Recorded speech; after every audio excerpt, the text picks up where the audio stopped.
Hey, this is Mike Villar, and I'm here with the final podcast for this year's campaign. And in this podcast, I just want to summarize what we've been doing and what we want to do and give you just a summary of the things that have happened. And so, first, I'm going to start off by saying some of you guys haven't heard my like canned speech that I give at the townships, but I think it's interesting and something that you should know about me. My dad was a Cuban immigrant. He came over from Cuba in 1956. His name was Encarnacion Braulio Villar Rodriguez. And then interestingly, my name was Villar Rodriguez on my birth certificate. When my dad came over from Cuba, he was a shoemaker, but he had only had a third grade Cuban education. He had decided when he came over in 1956 that he was going to learn how to speak, read, and write in English so that he could take the U.S. citizenship test in English. And in 1964, he did that. He accomplished that. He became a U.S. citizen. That same year, he took the Rodriguez off, the dash Rodriguez off of our name because his name was too long. He couldn't sign it on a check. So I went from Curtis Michael Villar Rodriguez to just Curtis Michael Villar. My dad came from Cuba. When he was in Cuba, Bautista was a dictator there, and he was a brutal dictator. He was probably worse than Castro. And when my dad left Cuba, if you were fighting age, if you had a beard, you were for Castro. If you were clean shaven, you were for Batista. So people would come and get you one way or the other. So most people that didn't want to do anything had a 5 o'clock shadow all the time, so they couldn't tell which side you were on. And my dad came to the United States after one day the guy that was right next to him in the shoe factory had been handing out pro-Castro flyers the day before. And the next day, Bautista's men came in, shot him in the head, and then dragged him by his feet out of the factory, leaving a blood trail behind him. And that's when my dad came to the U.S. And I remember growing up. Nowadays, it's kind of cool to be bilingual. But when my dad came over, he got married my mom, and I was born, and they would not allow me to speak Spanish. My dad would. Now my mom was kind of a hillbilly, and my dad was Cuban, and which makes me a Q-billy. But my dad wouldn't let me speak Spanish. He told me that you're going to be an American. You are going to be an American. Because my dad was really proud to be an American. And so he wouldn't let me speak Spanish because he wanted me to be 100% an American citizen. And then I remember him being amazed that in the United States we could vote for the people who led us. And he would let me stay up. I remember during elections, and back then they didn't call elections by 9 o'clock at night. They didn't say, we project the winner to be this or that. We had to stay up, and we would stay up, and it would be school night. Election night was a school night, and I would stay up until 2 and 3 in the morning until we found out who our senators were, until we found out who our president was. And my dad just was amazed at that. He was so happy to be able to vote. And so he instilled in me a love of the United States. And so I do love my country. And that carries over into where I live in my county. I've been in Allegan County since 1991. I raised 4 kids here. I raised 4 really good kids. And during that time, I coached Little League Baseball. I played baseball in college. I coached ASO soccer. I coached AAU girls basketball. I took girls from the Wolverine Conference, which is Class B, all the way to the state finals, the Sweet 16 for AAU, which is a pretty big accomplishment because all our girls were Class B and most of the other teams were predominantly Class A. So I've done a lot of coaching. I've been involved in lots of businesses. I have commercial buildings in Allegan that I've had for years. So I've run successful businesses. I've run a successful law practice since 1991. And the reason that I'm doing what I'm doing in this campaign is because I love my community and I want to make it better. So make no mistake, if I get this job, I'm going to be making less money than I do now. And someone talked to me the other day. I don't generally think about myself this way because I don't think it does any good. But this person told me, he says, why aren't your supporters talking about how the fact that for these last years you've been actively trying to unseat the current prosecutor using your own money and using at great personal risk to you, not only financially, but when you stand up and you stand out against things that you find to be corrupt, you run a personal risk. You run the personal risk of having less influence with the judge, or having a judge dislike you, or having the prosecutor dislike you.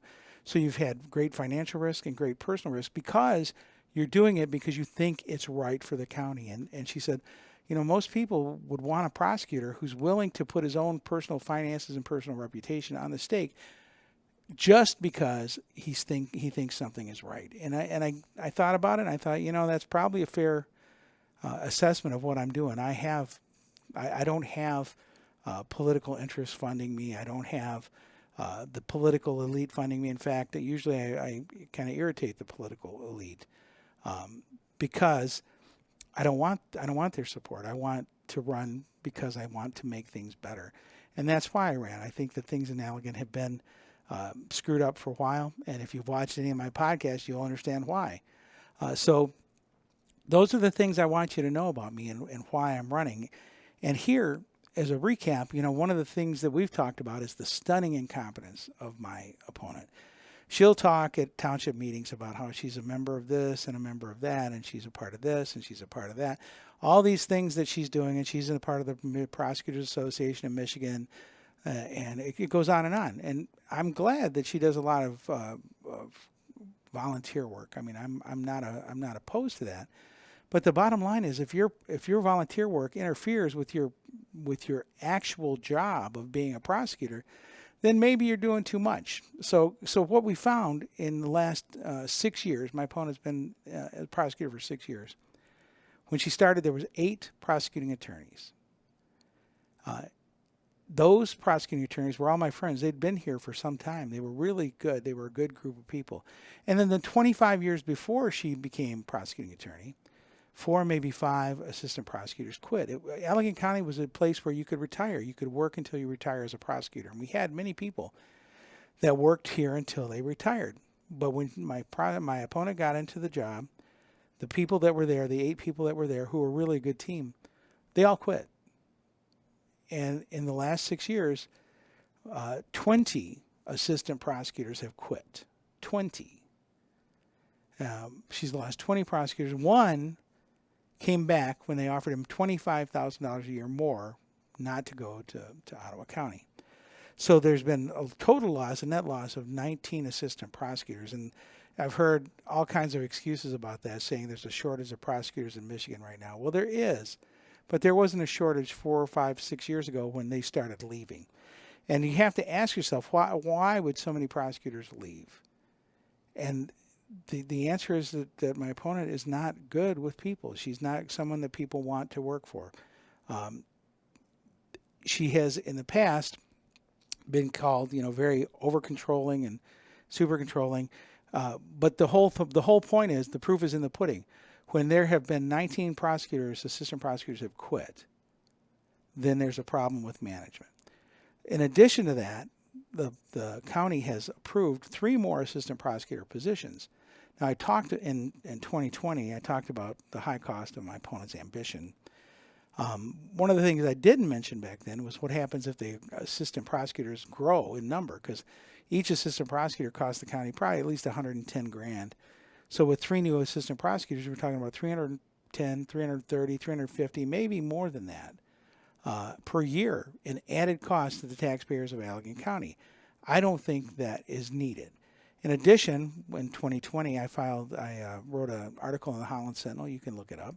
It's called "The High Cost of My Opponent's Ambition," and I said she was overcharging cases so that Allegan County would get a new judgeship so she could walk into that judgeship. And honestly, I look like Nostradamus. That's exactly what's happening. Right now, the Allegan County commissioners have approved an addition to the building, the courthouse, for about $8 million, which is going to house the new courtroom for the new circuit court judge that got approved because Allegan had so many cases on the docket. Now, Allegan had so many cases on the docket because my opponent overcharged people and wouldn't resolve them. And then what would happen is that at the end, right before trial, they'd offer a misdemeanor.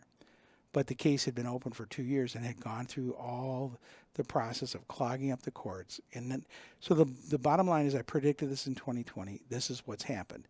So there's been an $8 million renovation of the courthouse. There's going to be a new judge because of that. The new judge has a law clerk and a secretary. So that's going to cost the county another $350,000 a year, just because of my opponent's ambition.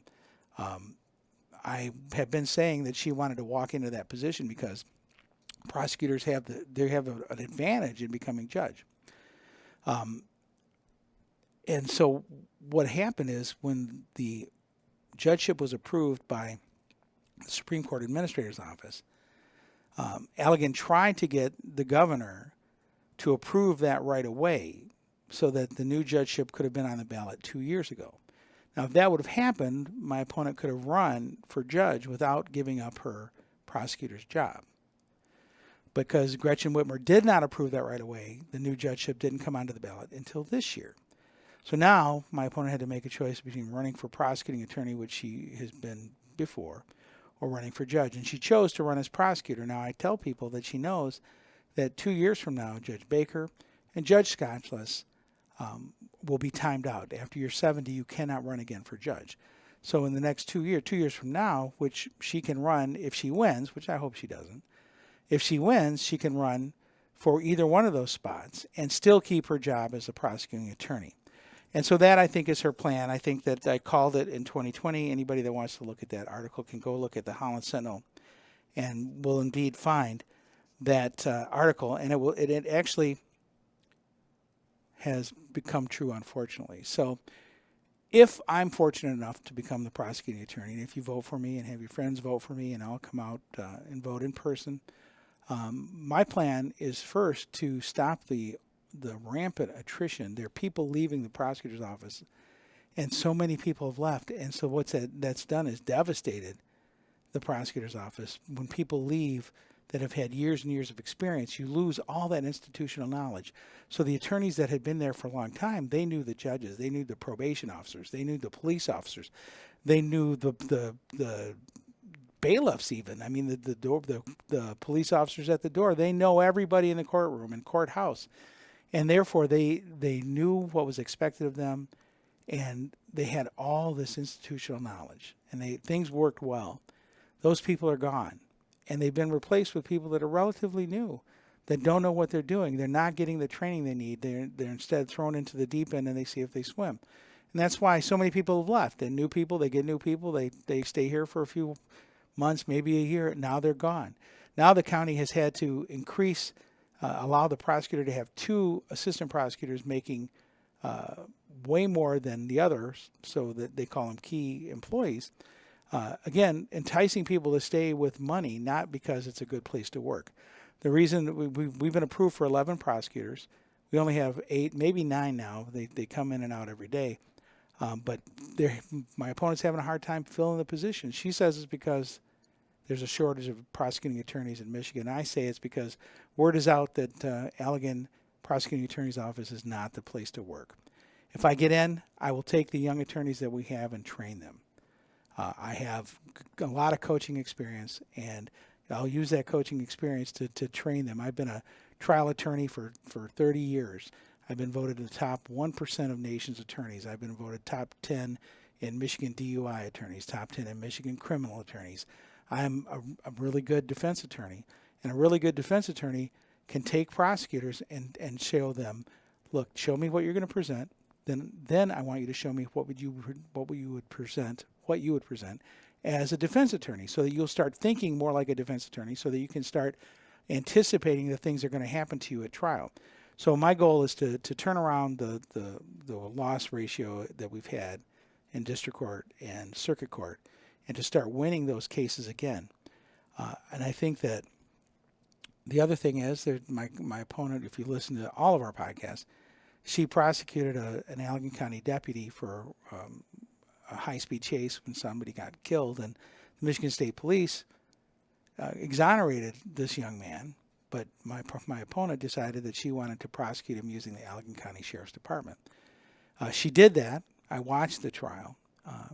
They used Allegan County deputies to testify, but this young man had followed all the protocols, and the state police found that, and the people, the Allegan County deputies who had to testify against him had to say that he followed the appropriate protocols. So not surprisingly, the jury found him not guilty in about 30 minutes. But the deeper point of that is if you're the Allegan County prosecutor, why in the world would you choose to prosecute an Allegan County deputy? Why would you do that? And generally what would happen is if there's a question, you recuse yourself and you send it to another prosecutor's office and they look at it. So that way they can look at it and make an unbiased opinion whether he should be charged or whether he should not. In this case, if the state police came in and exonerated the young man, she should have chosen not to prosecute him. And if she didn't want to do that, she should have recused herself and had somebody else look at it. Instead, she chose to prosecute him. And what that did was it caused a giant divide in the sheriff's department and the deputies, because now they don't feel like that someone in the prosecutor's office has their back, or they're being treated unfairly by the prosecutor's office. So that was a unforced error. If I am lucky enough and fortunate enough to win, I will work to repair that trust in the sheriff's department, and I would make sure that they know that if there's a case where something's wrong, I will recuse myself, send it out for somebody else to have an opinion on it that's not biased one way or the other. But I think that they should know that they can trust their prosecuting attorney to give them the truth and to tell them the truth and to treat them with respect, and not to pursue a prosecution like this one, which was obviously a bad decision. So those are the things that I hope to do. I hope that over this time we've been able to educate you with what's going on in Allegan County, because a lot of it is it's why I'm running, because I don't like how things are, and I want to change that, and I've done everything that I know to do to try to change that. So the last thing is left is to vote. So I hope you vote for me between now and August 6th, and I thank you for your support.